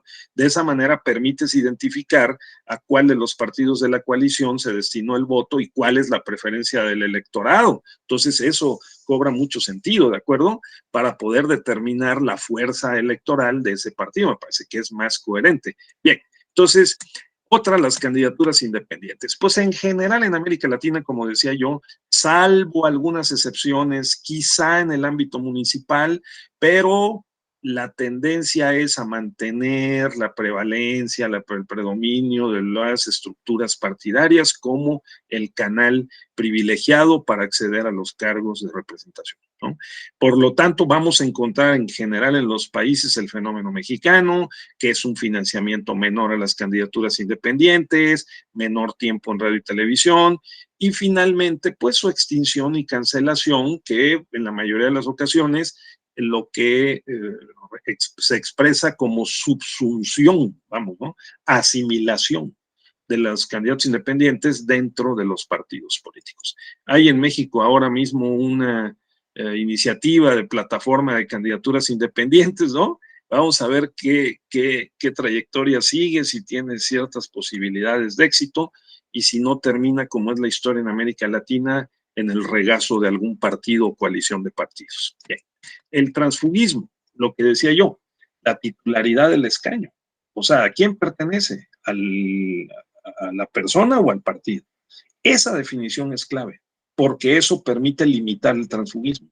Porque si el tránsfuga va a pelear o a demandar ante el tribunal, que es un derecho y que es parte de su derecho fundamental, ¿no? El cambiarse de partido, afiliarse, desafiliarse, una vez que ya fue electo, entonces, digamos, el partido tendrá argumentos también para defender que eso no es así, que esta es una decisión del partido, ¿no? No del candidato que se convirtió en legislador. Ese me parece un punto muy importante, porque si no se crea un mercado, un submercado ahí en el Congreso, en el Parlamento, ese submercado, pues también se negocian estas posibilidades y puede dar lugar a prácticas de corrupción, en fin, ¿no? Entonces, yo creo que ese es un punto que hay que considerar. Por ejemplo, en Colombia es famoso, Carlos, el fenómeno de la silla vacía. La silla vacía en Colombia significa, ojo con esto, que Álvaro Uribe, en su momento, presidente de derechas, ¿no? en Colombia, promovió una reforma, una decisión de la Corte Constitucional, por lo menos, en el sentido, ojo, de que a los legisladores se le podría juzgar sin previo juicio político, sin desaforarlos, ¿no? Porque decían es que un buen número de los legisladores fueron financiados por los paramilitares o por el narcotráfico, ¿sí? Imagínense ustedes, no estamos lejos de eso, ¿no? Entonces, dicen, los diputados, los legisladores pueden ser aprehendidos y sometidos a juicio, ¿sí? Sin juicio político de desafuero, ¿no? Sin esa protección. Entonces lo hicieron, pero nada más que hay una cosa. No se permitió que los suplentes pasaran a ser propietarios. Y entonces la silla se quedó vacía. Entonces, un buen número de sillas vacías, con lo cual también se generó un incentivo perverso, porque el presidente de Colombia también abusó, aunque la Fiscalía General Colombiana tiene tradicionalmente una fuerte autonomía, pues también tiene sus tratos y sus comunicaciones con el poder político, y lo que hicieron fue echarle la maquinaria a los opositores, no a los de su partido. Entonces, descapitalizaron o desrepresentaron a los partidos opositores en el Congreso, ¿verdad? En la Asamblea Legislativa, y eso también encendió las luces de alerta. O sea, ¿cómo le hacemos? Siempre el tema electoral es muy delicado y guardar los equilibrios no es tan fácil, ¿no? Porque se puede dar el fenómeno de la silla vacía. La silla vacía puede ser un castigo no solamente para el candidato, sino para el partido, porque el partido ya no puede llenar, ¿verdad?, la curul una vez que el legislador fue sometido a juicio, y pues ya no puede acudir a las sesiones, ¿no? Está imposibilitado para hacerlo. Entonces, este tema yo recomendaría mucho un estudio específico sobre el transfugismo político, sobre todo una vez integradas las legislaturas con los candidatos emanados de las elecciones constitucionales, ¿no? Que vienen pues con un proceso partidario en esa línea. Los órganos de control, ya dijimos, pues en general nosotros tenemos, por ejemplo, el INE y tenemos el tribunal, pero no se mete la Auditoría Superior de la Federación. En otros países sí se mete. O sea, por ejemplo, en varios países de Centroamérica y Sudamérica, la Contraloría General del país sí tiene atribuciones para revisar las cuentas y para establecer las multas, ¿sí? E incluso ejercer acciones penales. Y claro, ya entra la Fiscalía y otras instancias. Nosotros tenemos esta parte con una especie de competencia contenida, digamos, dentro de los organismos electorales, administrativos y jurisdiccionales, pero no le damos intervención a la auditoría, en relación con los partidos políticos. En otros países sí. Repito, es el caso también del modelo español, el Tribunal de Cuentas, ¿no? Ya se ha dicho que en México, si algún día hay un cambio estructural en esta materia, pues sería que la Auditoría Superior, que en donde tiene una conexión con la Cámara de Diputados, ¿no? De carácter político, porque la Cámara de Diputados revisa esos dictámenes, alguien dice, pues precisamente ahí está el punto. Nunca va a haber una sanción a los partidos, porque si los partidos presentados en la Cámara de Diputados y esto tiene una comisión que es la que revisa el trabajo de la Auditoría Superior de la Federación, pues siempre va a haber una negociación, ¿no? Incluso, pues, viendo los dictámenes sobre las cuentas del Poder Ejecutivo, pues véanse ustedes cómo no tienen un efecto, una efectividad, una eficacia constitucional relevante, ¿sí? Entonces, no solo sobre sino de los anteriores, es una tradición que tenemos en México de crear unos diseños así espectaculares y luego cuando vamos a ver en el segmento de la eficacia jurídica resulta que es muy reducida, ¿sí? Entonces, ¿qué órganos de control? Es muy importante, a ver si encontramos en América Latina qué tipo de órganos de control para supervisar y para poder eventualmente establecer sanciones efectivas a los partidos o a los órganos de dirección que no cumplan con la normatividad. Luego la extinción y la caducidad, pues bueno, vean ustedes en México, como les dije, ¿no? A partir de casos amargos, de que se les dio 100 millones de pesos al partido de la Sociedad Nacionalista, pues desapareció el dirigente con todo y su familia, ¿no?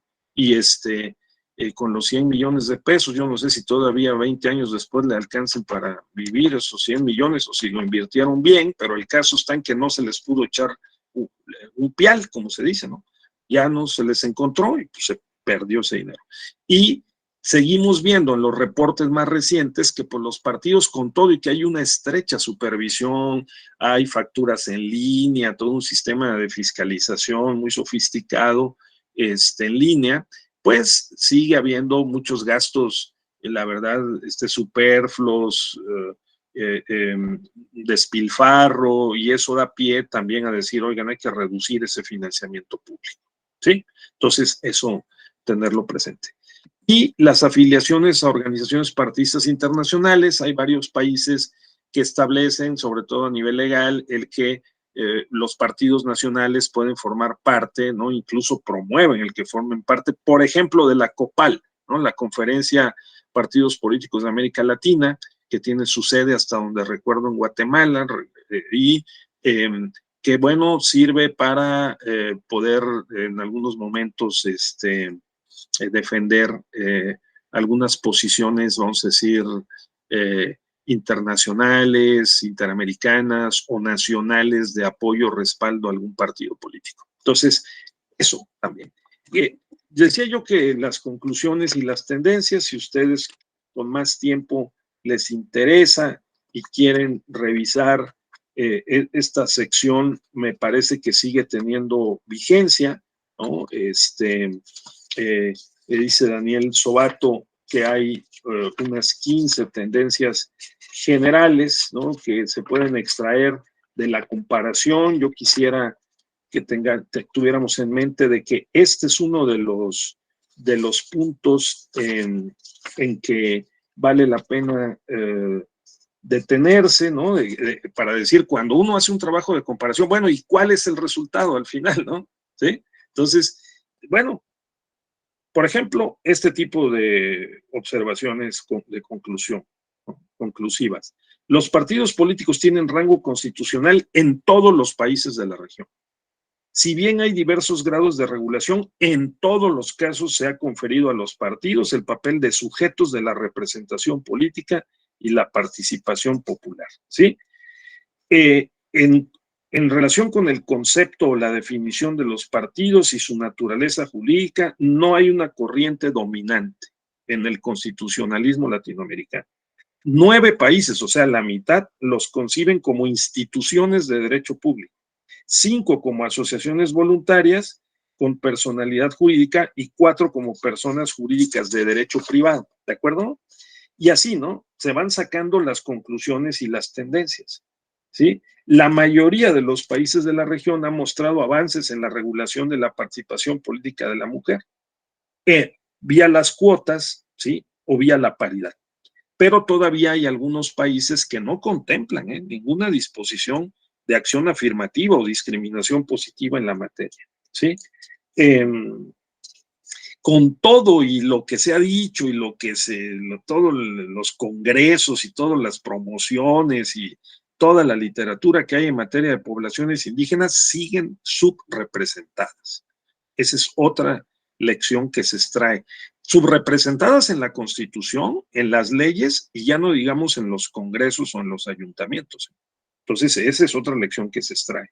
Y finalmente, podemos, por ejemplo, entresacarla de que uno de los principales problemas que afectan a los partidos es el transfugismo y es una de las tareas pendientes de analizar y de regular en la mayor parte de los países de América Latina. Fíjense ustedes qué triste, ¿no? Porque es un asunto muy, muy delicado, que afecta muchísimo, que frustra mucho y que pues sí hay que tenerlo presente.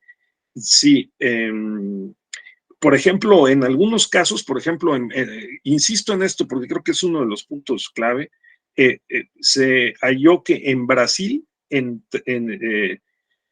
2002, por ejemplo, de 513 diputados electos, 175 se cambiaron de partido.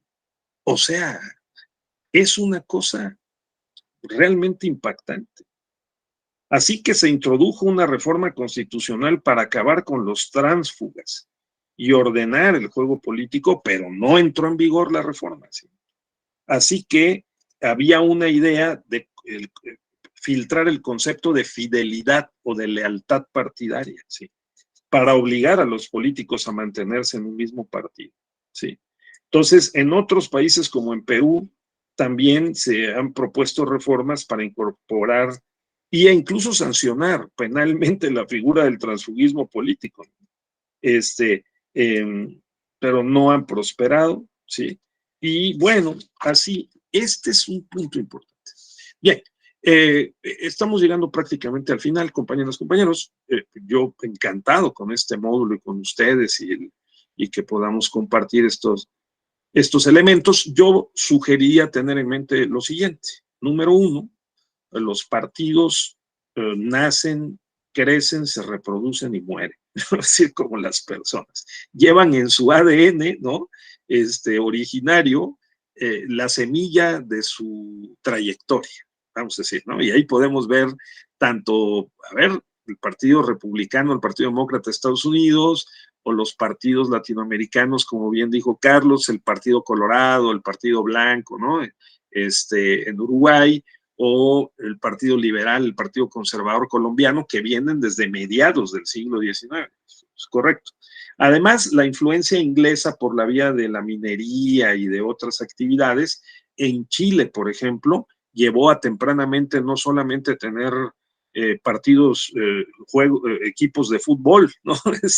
Sino también partidos políticos. Y esos partidos políticos, por ejemplo, Honduras. Honduras es un caso muy particular. Esos dos partidos políticos que perdieron el poder ahora ante la esposa del Mel, ¿no? Fernández,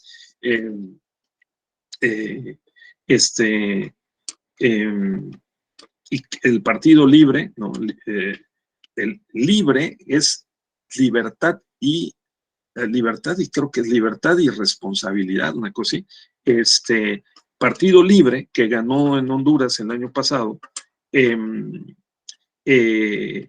destroncó a dos partidos que se estuvieron alternando el poder, que tienen una larga historia, el Partido Nacional y el Partido Liberal, porque en Honduras la presencia de la United Fruit Company, o sea, de la compañía de los gringos que se encargaba de explotar el banano, ¿no? Los plátanos y demás, y el café y demás, ¿no?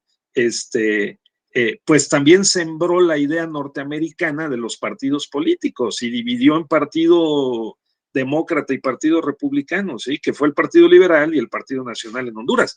Si ustedes van a Honduras, es una cosa muy especial, porque los partidos tienen tal presencia en la sociedad y en la política y el gobierno que nada se mueve sin los partidos. Vaya, como dicen allá, con todo respeto, hasta las secretarias y los secretarios son de un partido, pues ahí todo está partidizado, ¿me explico? Es asfixiante la presencia de los partidos que controlan la Asamblea Legislativa, que es de una sola cámara, y que imponen sus condiciones al Tribunal Supremo Electoral y a la Corte Suprema y a la Sala de lo Constitucional, todo lo invaden los partidos políticos. Entonces, pues son figuras que no pueden ser ajenas, ¿verdad?, a nuestra conversación y a lo que en México tenemos, digamos, el equivalente. Durante muchos años el PRI fue hegemónico. Yo me acuerdo que o se entraba al PRI o simplemente no podías hacer vida política y mucho menos prosperar en la política. Hemos cambiado a un sistema plural de partidos, 3 o 4 grandes o más o menos grandes, 3 medianos y 3 pequeños, y más o menos van fluctuando esos 3 pequeños, pero ya hemos, digamos, como que arraigado estas opciones partidarias que tenemos y nuestra legislación ha ido avanzando. En perspectiva comparada, pues no estamos tan sofisticados como pudieran estar en algunos países que tienen muchos años con la figura de los partidos, Colombia, Chile, ¿no?, Argentina, pero yo creo que tenemos una tradición importante de presencia y de acción partidaria. Yo sí lo creo y ojalá, compañeras, compañeros, que pues este módulo haya sido de utilidad para tener un panorama y si no, por lo menos estos 14 parámetros, de qué es lo que se puede estudiar de la legislación, aclaro, ¿no? Porque los politólogos también estudian otros aspectos y los sociólogos de los partidos, su fuerza electoral, su efectividad, el grado de transparencia, son categorías de análisis propias de los politólogos y sociólogos. Nosotros aquí seguimos una ruta propia de los juristas, ¿no? A ver qué dice la Constitución, qué dice la ley, qué dicen los estatutos, dicen esto. ¿Qué características? Estos. ¿Qué parámetros? Estos 14. Entonces, a partir de ahí podemos profundizar y estudiar todavía más y conocer mejor esta materia, ¿sí? Muy bien. Entonces, no sé si tengan, ya nos pasamos del tiempo, pero algún comentario y si no, pues aquí terminamos, para efecto de sus agendas. Les tomo una foto, como dicen en Oaxaca, pónganse chulitos y chulitas, ¿no?, para el Facebook, ¿no? Entonces, muy bien. Yo creo que yo no me reí ahora sí. Entonces, ahí está. Bueno, la voy a subir ahorita, ¿eh? Entonces, cuídense mucho, ¿no? Y nos vemos en o en algún otro diplomado por las frecuencias de la Gran Escuela Judicial Electoral, ¿eh? Hasta luego. Gracias, Carolina. Muy buenos días a todas, a todos. Muchas gracias, doctor. Buenas Te tardes. Saludos a todos, a todas. Excelente día. Cuídate, nos vemos. ¿Y cuál es su Facebook, maestro? Sí, es Raúl Ávila Ortiz, y sí, porque comparto muchas cosas, hacemos un dossier, lo circulamos el domingo. Mi Facebook es Raúl Ávila Ortiz, ahí me encuentran con mucho gusto, sí. Yo uso menos el Twitter, ¿no? Este es el Facebook, y si quieren el Twitter, pero yo lo uso menos, es Raúl Ávila 1, si no recuerdo mal, es ese, o Raúl Ávila Ortiz, creo que así nomás. Ortiz. Bueno, por ahí nos encontramos. Me dará mucho gusto porque además compartimos mucha información, sobre todo en Facebook. Yo uso más Facebook, así que con el mayor de los gustos. Cuídense mucho. Nos vemos.